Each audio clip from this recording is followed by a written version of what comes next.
Salmo 23. O tema da minha mensagem hoje é: o Senhor é o meu pastor. O Senhor é o meu pastor. Este salmo aqui, eu creio que todos nós conhecemos, não há um crente que não conheça o Salmo 23. Ímpios conhecem o Salmo 23. Um católico romano aí, ele vai conhecer o Salmo 23. Há muitas pessoas que têm o Salmo 23, a Bíblia aberta no Salmo 23 lá em suas casas. E aí a folha fica até amarela no Salmo 23, no Salmo 91, porque eles acham que aquilo é um amuleto da sorte, que vai protegê-los, que irá defendê-los. Não, se você não estiver prostrado diante de Deus, se a bênção de Deus não estiver sobre você, você pode abrir o Salmo que você quiser e o favor do Senhor não estará sobre você. Então vamos ler aí o Salmo 23. O subtítulo diz, o título aí do Salmo é: o Senhor é o meu pastor. O Salmo de Davi. E diz o seguinte: o Senhor é o meu pastor e nada me faltará. Antes de nós continuarmos a leitura, você precisa se lembrar, que Davi está nos contando, e está escrevendo aqui um salmo de um pastor cuidando das suas ovelhas.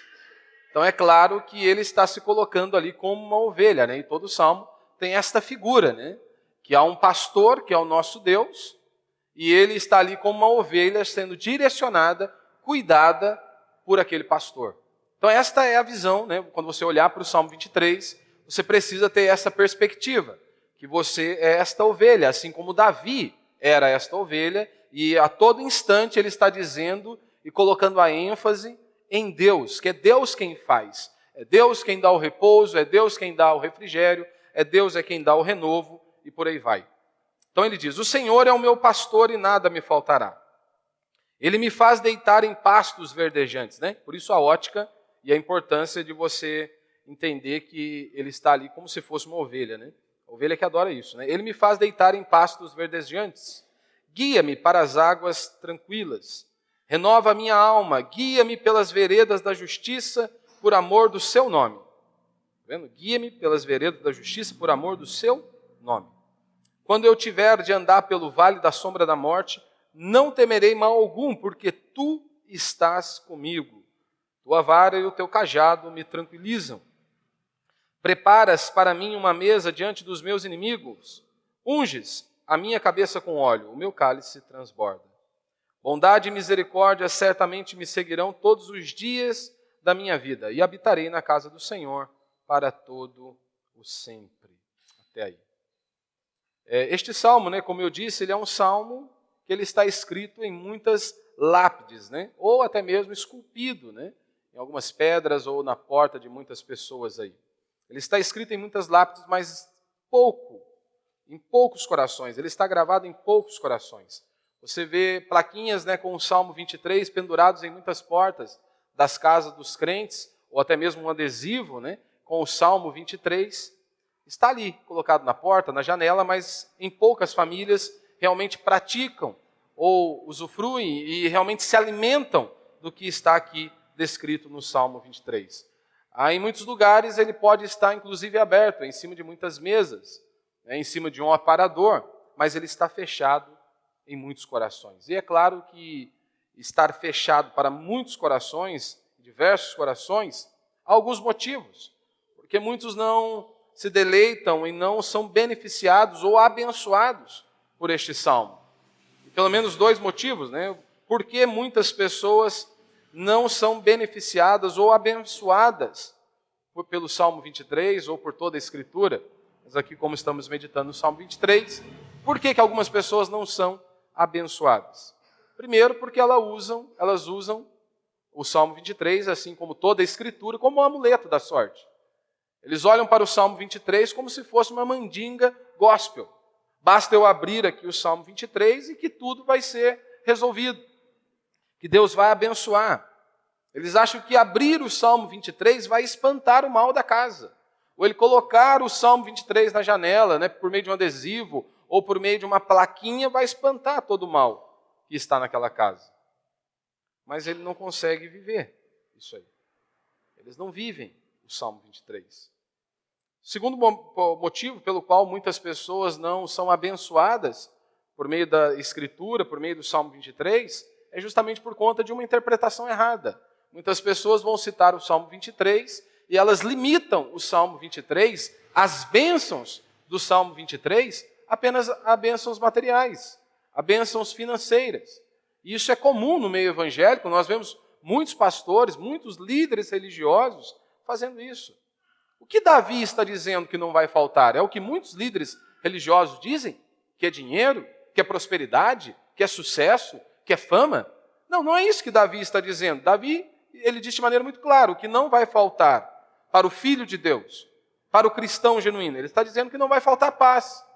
Ele está dizendo que não vai faltar repouso, descanso e refrigério para a nossa alma. É isso que ele está dizendo. Por isso que a teologia da prosperidade, nós a combatemos, não porque ela promete muito, é porque ela promete pouco. É porque ela diz que você só é abençoado se você possui muito dinheiro no bolso. Se você tem muitas coisas, muitos bens, muitas propriedades, então você de fato é uma pessoa abençoada.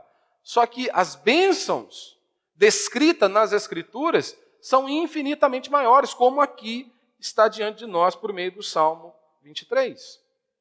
Davi está usando uma linguagem aqui, e isso fica muito claro para mim e para você, que pasto e água são os elementos necessários à vida de uma ovelha. Sem isso, como que ela vai permanecer viva? Sem pasto e sem água fresca. Aí você pode trazer para mim em sua vida, e Davi está dizendo que o pastor, ele vai prover isso para a ovelha. Pasto e água. É o pastor o responsável por prover isso. Ou seja, o que ele está dizendo é, Deus me garante isso. Deus vai garantir, e garante isso aos seus filhos.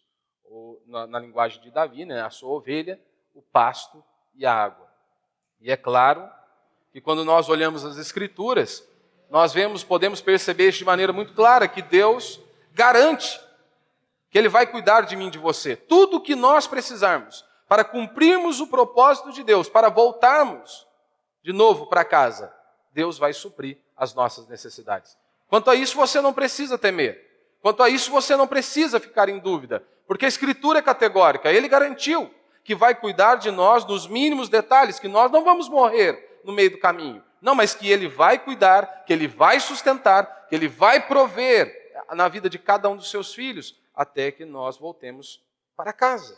Então é claro que uma ovelha, ela precisa de pasto, ou seja, precisa de comida e de água, ou seja, de bebida.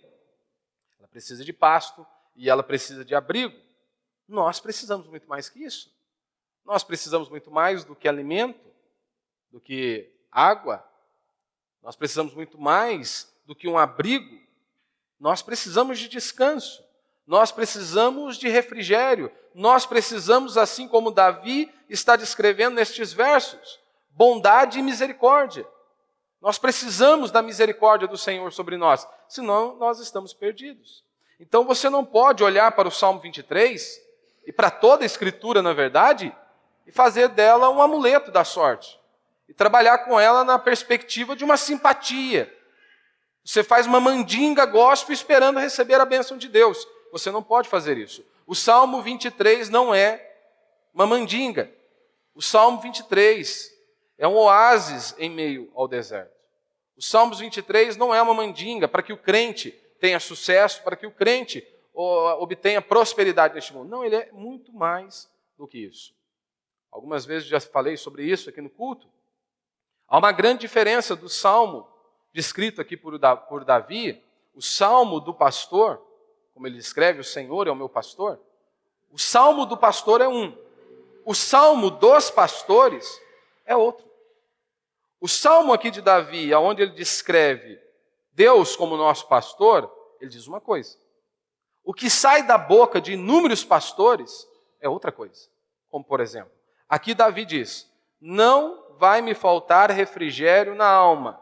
O que os falsos profetas, os falsos líderes religiosos, os falsos pastores ou os pastores modernos dos nossos dias, o que eles dizem? Davi está dizendo que não vai faltar refrigério para a alma. Eles dizem que não vai faltar dinheiro no banco. Você vai ter muito dinheiro, muito dinheiro no bolso, que vai ter muita prosperidade. Davi está dizendo que não vai me faltar uma vereda de justiça para o céu, um caminho de justiça de volta para casa. O que os falsos profetas dizem? que não vai faltar um caminho de sucesso aqui neste mundo. Que você nasceu para ser cabeça, que você não nasceu para ser cauda. Ou seja, que toda a nossa vida se resume em prosperidade neste mundo. Davi está dizendo que não vai faltar a presença de Deus, mesmo em meio à morte. Ainda que eu ande pelo vale da sombra da morte, não temerei mal algum. Mas o que os falsos profetas dizem? Olha, não vai faltar para você a segurança que o mamon pode nos dar. Ou seja, que o dinheiro pode te dar na hora da crise. Não vai faltar isso. Se você possuir muito dinheiro no bolso, você pode ficar tranquilo que você não vai ficar em crise na hora das dificuldades. Não vai faltar segurança para você na hora das dificuldades. Davi está dizendo, não me faltará bondade e misericórdia. O que os falsos profetas dizem?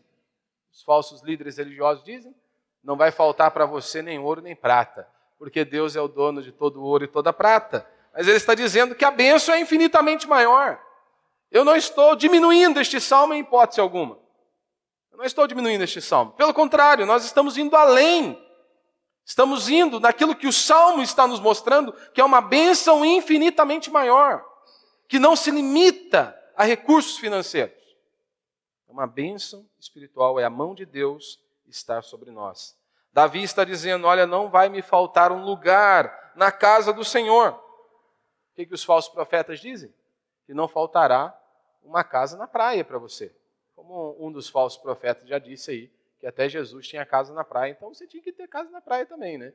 Se até Jesus tinha casa na praia, disse o falso profeta. Então eu estou diminuindo este salmo? Algumas pessoas podem achar que eu estou diminuindo este salmo. Não, em hipótese alguma eu estou diminuindo este salmo. Em hipótese alguma.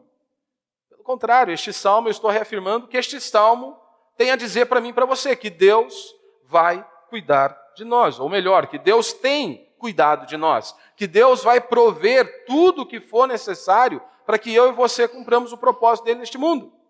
Disso, quanto a isso, eu e você não precisamos ter dúvidas. O que nós precisamos é ter fé, é crer e confiar em Deus e depositar a nossa esperança nele. É isso que a Bíblia nos exorta constantemente. Então Deus não vai permitir que o seu povo morra no meio do caminho, sem completar a missão. Não. Então esse salmo, ele não está falando, ele não se limita apenas a bênçãos materiais. Esse salmo fala da bênção espiritual. Interessante que Davi, não apenas Davi, inúmeros servos do Senhor, que nós vemos aqui nas Escrituras, constantemente eles dizem, né? Deus é tudo que eu possuo. Mas hoje os crentes têm uma dificuldade tão grande de reafirmar esta verdade. Davi, por exemplo, ele dizia isso, a única posse que eu tenho é Deus. Ele é tudo que eu tenho. Ele é o meu pastor, como ele está descrevendo aqui. Como nós vemos aí no Salmo 73, né, verso 25. Não importa qual momento da vida Davi escreveu isso aqui. Não importa se era quando ele já estava próspero, já estava no fim de seus dias, ou se ele estava lá com os seus pais, não importa. Mas ele diz, quem mais eu tenho no céu senão a ti? E na terra não desejo outra coisa além de ti. Que ele está dizendo, Senhor, tu és tudo o que eu possuo. Como nós vemos também no Salmo 16, verso 2, digo ao Senhor, tu és o meu Senhor. Além de ti não tenho outro bem. Porque, meu irmão, essa é a única realidade. Essa é a única certeza e a única coisa sólida que nós temos. É Deus. O resto as pessoas podem nos arrancar. É a fé em Deus. Que mesmo em dias tenebrosos, mesmo que venha o luto, ou mesmo que possam arrancar a nossa vida, Deus vai nos manter firmes. Porque as pessoas podem nos abandonar, as pessoas podem nos trair. Como Davi enfrentou inúmeros episódios assim, que perde tudo, perde a família, os filhos, um caos danado, violento. Está ali, quase querendo derrubar e destruir todo o seu reinado. Mas Deus é tudo o que ele possui. E da mesma maneira é comigo com você. Os homens podem nos trair, as pessoas podem ir embora, ou melhor, mesmo que elas nos amem e gostem de nós, as pessoas morrem. E, inclusive a nossa própria vida. O que eles não podem arrancar é a nossa fé. E eu creio que o autor de Hebreus descreve muito bem isso. muitos cerrados ao meio, decapitados. O mundo não era digno daqueles homens. O nosso problema hoje se restringe que nós achamos que a bênção de Deus e o amor de Deus se restringe a bênçãos apenas, né? Não conseguimos enfrentar um luto, não conseguimos enfrentar uma crise financeira, não conseguimos passar por uma crise existencial porque achamos que Deus não nos ama. Só que a Escritura nos mostra que é totalmente diferente. Nós vemos homens que enfrentaram a morte e foram embora. Mas eles permaneceram firmes até o último momento. Por quê? Deus os sustentou. Então eu quero falar alguns pontos aqui de maneira bem breve. Primeiro, verso 3, né? Renova minha alma, guia-me pelas veredas da justiça, por amor do seu nome. Irmão, na figura de uma ovelha, o que uma ovelha ela precisa? Ela precisa, percorrendo o caminho, que ela precisa é de pasto. De um pasto ao outro, ela precisa ser cuidada, direcionada, supervisionada. E o que umas ovelhas precisam, e para elas irem mais tranquilas, é um caminho plano, não é? Um caminho reto. E ele diz, veredas, né? Guia-me pelas veredas da justiça, né? Guia-me por um caminho plano, um caminho reto. Nada torto, nada à beira do precipício. Davi está garantindo isso, que o nosso Deus, o nosso pastor, ele vai nos conduzir. Até na nossa linguagem, né? Quando nós falamos de caminho reto, justiça, nós estamos falando disso. Um caminho reto, um caminho tranquilo. É isso, um caminho de justiça. Porque isso vai trazer paz. Pense comigo, um caminho de injustiça, se você trilha um caminho de injustiça, sempre será tormento, sempre será dificuldade, sempre será sofrimento. Como, por exemplo, a pornografia. Se a pessoa trilha um caminho desse, é de sofrimento, é de angústia. Vai ficar deprimido, seja o crente ou seja o ímpio. Há muitos ímpios que eles não sentem o peso da culpa ao ver a pornografia, mas ficam deprimidos, ficam sem saber, ficam aquele vazio dentro de si. O cristão, por sua vez, é óbvio que ele vai ficar para baixo. É óbvio que ele vai ficar angustiado até confessar o seu pecado. Ora, se a pessoa trilha um caminho de injustiça, sempre será de tormento, sempre será de sofrimento. Como, por exemplo, quantas pessoas carregam uma culpa sobre os seus ombros. Um pai que, em um certo momento de sua vida, ele troca a sua esposa, 4.0, ele decide pegar uma de 2.0. E aí ele troca a mulher. Abandona a família e os filhos. Lá na frente, os filhos não querem nem olhar na cara dele. E ele vai carregar o peso da culpa. Porque ele sabe que na hora que era para ele ser homem, manter o compromisso até o final, ele não foi. E ele sabe que a consequência das ações ali é justamente por conta do pecado dele. Então vai carregar o peso da culpa. Na Idade Média, né, dizem alguns estudiosos aí, que o assassino ele deveria carregar o corpo da própria vítima. Dizem aí alguns estudiosos aí, que o cara, se ele matasse alguém, ele tinha que carregar o corpo da própria vítima em seus ombros, né? Então, como já disseram, né, o travesseiro mais macio é uma consciência limpa. Por isso que muitos não dormem. Muitos, às vezes, têm até dinheiro, muitos bens, muitas propriedades, mas não dormem. Por quê? Porque a consciência está pesada. A culpa é assoladora. E é uma pressão muito grande, meu irmão, você pensa bem. É uma pressão muito grande para o injusto ser justo. Por exemplo, o ímpio. Imagine para o ímpio, o injusto ter que ser justo. E quando ele converte, piora mais um pouquinho, não é? O que a Bíblia vai dizer, né? 1 Pedro, vou ver se eu marquei aqui. Pois está escrito, serei santo porque eu sou santo. Esta é a ótica de Deus. Sede santo porque eu sou santo. Então, a ênfase da religião humana é com base naquilo que o homem faz para Deus. Tudo gira em torno disso. O que você vai fazer para Deus? Você precisa fazer algo para Deus para que você seja abençoado. Quando nós olhamos as Escrituras, quando nós examinamos o texto bíblico, nós vemos que é completamente o contrário. É Deus quem fez. Nós descansamos naquilo que Ele fez. Nós descansamos na obra de nosso Senhor Jesus Cristo, nos méritos dEle, na pessoa dEle, na obra dEle. E toda a nossa vida cristã gira em torno dessa perspectiva. Como Davi está descrevendo, a ênfase aqui não está na ovelha, a ênfase está no pastor, naquele que cuida, naquele que direciona, naquele que conduz a ovelha em todos os momentos de sua vida. Então, vida cristã é isso, não é o que nós fazemos para Deus, mas é aquilo que Deus fez por nós, e nós recebemos aquilo que Ele fez por nós e descansamos nele. E o nosso crescimento espiritual depende disso. De você enxergar essa verdade. Que a ênfase total é em Deus. Não é isso que diz Paulo em Filipenses 1,6? Estou certo disso, aquele que começou a boa obra em vós irá aperfeiçoá-la até o dia de Cristo Jesus. Foi Ele que começou, é Ele que vai completá-la, é Ele quem faz. Filipenses 2,13. Porque é Deus quem produz em vós tanto o querer como o realizar, segundo a sua boa vontade. Então a ação é totalmente dele, é toda dele. Não é o que Davi está dizendo? Ele me faz repousar. Não é a ovelha que é boa o bastante e então ela busca um pasto, ela busca um refrigério e ela consegue descansar em paz. Não, é ele, é o pastor, é Deus quem me faz repousar. Ele está dizendo, é o pastor que me leva para as águas tranquilas. Ou seja, é Ele que me conduz, é Ele quem cuida de mim, é Ele que me leva para essas águas tranquilas. Eu apenas deixo me levar. Eu deixo ser conduzido por esse pastor, por esse Deus Todo-Poderoso. Ele diz, é Ele quem me refrigera a alma. Ou seja, eu simplesmente abro a porta aí, abro a janela e deixo o vento da graça bater e eu desfruto da bondade e da misericórdia do Senhor. Ele está dizendo, é Ele quem me guia pelas veredas da justiça. Eu simplesmente vou. Eu descanso nele, eu confio nele. Eu dependo dele. Ele está dizendo, olha, prepara-me uma mesa diante dos meus adversários. É Ele quem prepara.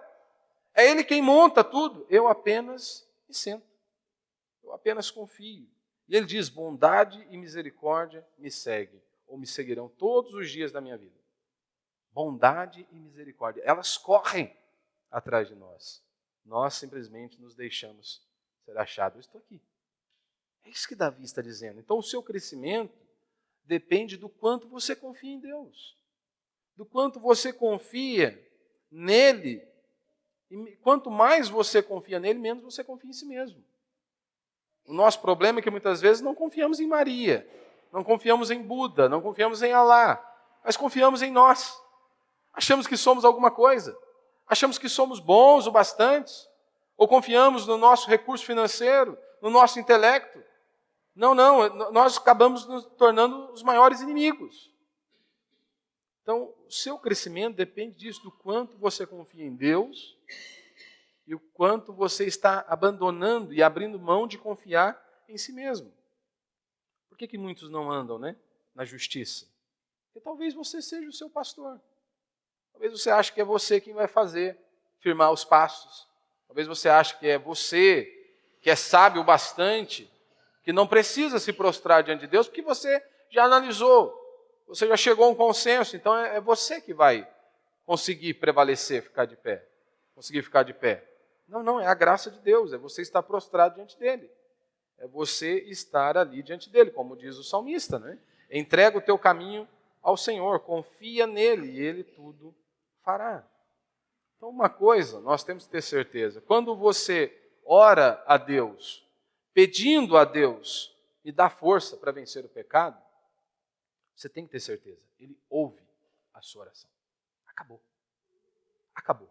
Se eu oro a Deus, se eu me prostro diante dele e falo, Senhor, me capacita, me dê força para que eu vença isso aqui. Naquele exato momento, você tem a graça de Deus, o poder de Deus, a mão de Deus está sobre você. Então, se você pecou porque você quis.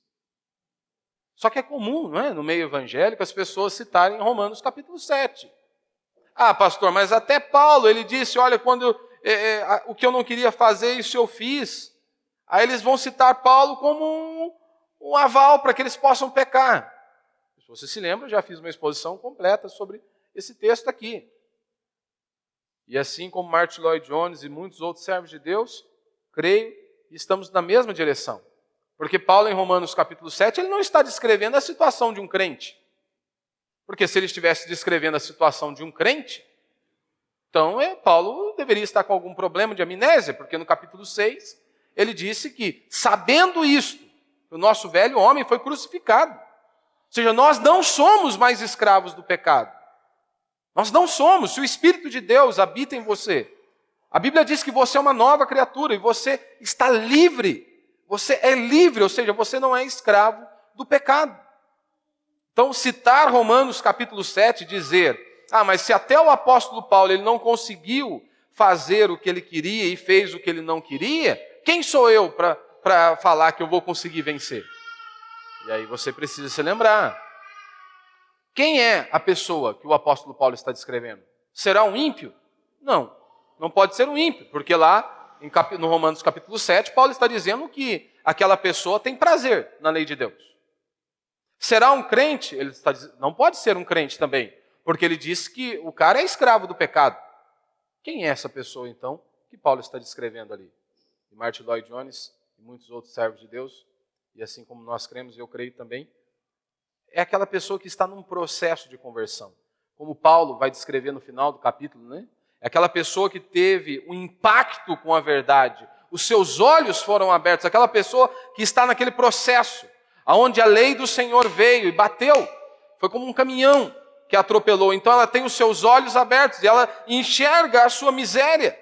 E aí então aquele brado, como o apóstolo Paulo diz, desventurado homem que sou, quem me livrará? Quem vai me livrar? E é claro, Cristo Jesus. Então, toda vez que você busca a Deus, falando, Senhor, me dê força para vencer o pecado, para romper essas limitações, você precisa ter a certeza que Ele ouve e vem o poder do Senhor. Sim, Ele nos capacita a vencermos. Só que para isso, você tem que se posicionar igual o apóstolo Paulo nos ensina, sabendo isto. Sabendo isto. Né? Para ficar mais fácil para você entender o que eu quero dizer aqui, o que significa esse sabendo isto, é mais ou menos aquele camarada, né? Eu dei esse exemplo na pregação. Aquele camarada que, né, no final do ano tem a mega da virada, né? Mega Sena da virada aí. Aí o camarada vai lá e joga na Mega Sena da virada. Vamos pensar que o cara jogou na Mega Sena da virada. Saiu o resultado. O cara ganhou. Ele ficou sabendo que ele ganhou. Como que ele fica? Se ele gostar de uma canjibrina, ele vai tortar o caneco, né? Vai virar a noite bebendo. E se ele for malucão, então, daí ele vai ligar para vai prometer a casa para a sogra, vai prometer a casa para o filho, vai prometer carro para vai fazer um boné velho. Ele é rico, ele já possui dinheiro em suas mãos? Não, mas ele está se posicionando como rico, milionário. Porque ele sabe que depois de determinado dia já está na conta dele. Então ele já sabe que ele é o vencedor, que o dinheiro vai vir para a mão dele, então ele já se posiciona como milionário. Esse é o problema do crente. Ele não se posiciona como esse que venceu o pecado, já que ele é livre do pecado. Ele não se posiciona. Paulo está dizendo, sabendo isto, ou seja, tenham esta convicção, a certeza que vocês não são escravos do pecado. Vocês são livres. Vocês não são como os ímpios, é isso que ele está dizendo. O ímpio é escravo do pecado. O crente não. O crente ele não é escravo do pecado. Segundo ponto que nós vemos aqui, a segurança, né? Verso 4. Quando eu tiver de andar pelo vale da sombra da morte, não temerei mal algum, porque tu estás comigo. A tua vara e o teu cajado me consolam. Davi, ele não tem a certeza de muitos crentes em relação às dores, né? Porque hoje, quando nós olhamos aqui, meditando nesse salmo, o que Davi está dizendo? Aqui na Almeida século 21, né? Diz, quando eu tiver de andar pelo vale da sombra da morte. Na revista atualizada vai dizer, ainda que eu ande pelo vale da sombra da morte. Será se Davi ele não tinha certeza que a maioria dos crentes tem hoje? Porque Davi está dizendo, eu posso passar pelo vale do luto, pelo vale do desemprego, pelos os inúmeros vales da nossa vida. Davi ele não promete aqui isenção à dor, mas ele promete a presença de Deus. E é o que Jesus também nos garantiu. Ele nunca prometeu que você não iria sofrer. Ele nunca prometeu que você não iria enfrentar uma dificuldade. Ele nunca disse que você não enfrentaria o luto, as crises. O que ele garantiu é a presença dele em todos os momentos com você.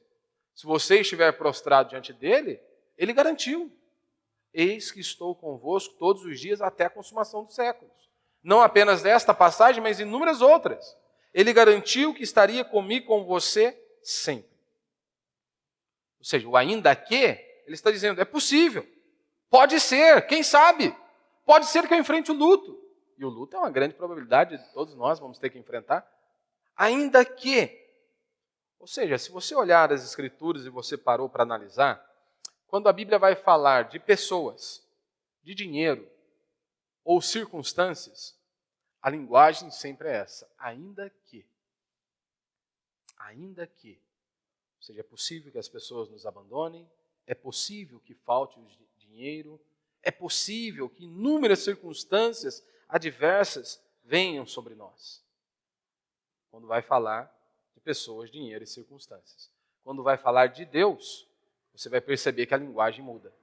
Quando vai falar da presença de Deus, a linguagem muda. Como, por exemplo, nós vemos aqui Abacuque, por meio do profeta Abacuque. Poxa, passei aqui, deixa eu ver aqui.